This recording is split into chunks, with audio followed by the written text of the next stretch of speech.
दुनिया की जो बड़ी क्रेडिट रेटिंग कंपनीज़ हैं, अब ये फ़ैसला कर रही हैं, उनको ये नज़र आ रहा है कि पाकिस्तान आईएमएफ प्रोग्राम के अंदर सही इक़दामात कर रहा है, पॉलिसी मेकिंग बेहतर हो रही है।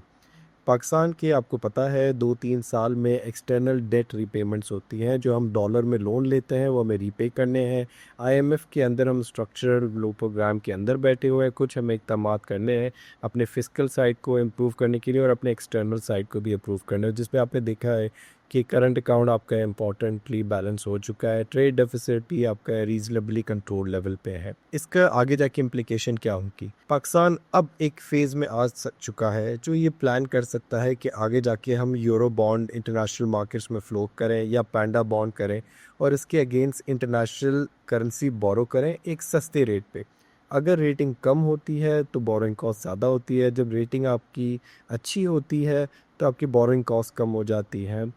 तो ये एक इम्पॉर्टेंट फैक्टर अभी हम देख रहे हैं कि पाकिस्तान के लिए खुशाइन बात है। लेकिन इसका मतलब ये है कि हमें जो अपनी सही पॉलिसीज़ है उसको और बेहतर करना है कि हम लोग आईएमएफ के प्रोग्राम की कंप्लीशन तक हम अपनी रेटिंग्स की कोशिश करें कि बी3 और बी2 तक ले जाएं, ताकि हमें वापस इंटरनेशनल लेंडर्स के पास जाके अपने लोन्स नहीं लेने पड़े। एक तरीका पाकिस्तान ये कर सकता है कि यूरो बॉन्ड इशू कर सकता है, पैंडा बॉन्ड इशू कर सकता है या एक क्रेडिट रेटिंग अपग्रेड का और इंतज़ार करें मूडीज़ से, ताकि ग्लोबल मार्केट्स में जाके जब इंटरेस्ट रेट और दुनिया में कम हो जाए आप सस्ते 7-7.5% पर बोरो करें 1-2 बिलियन डॉलर्स और अपने स्टेट बैंक के एफएक्स रिजर्व्स इम्प्रूव करें, करेंसी वॉलेटिलिटी को कम करें। और दूसरा तरीका ये भी हो सकता है कि जो नया पाकिस्तान सर्टिफिकेट स्टेट बैंक देता है उसमें जो ओवरसीज़ पाकिस्तानीज़ हैं उनको 7% से डॉलराइज रिटर्न सालाना बढ़ा के आप 7.5 पौने 8 भी कर सकते हैं। तो ये दो इस वक्त चैलेंजेस हैं जो गवर्नमेंट फैसला करे तो कर सकती है।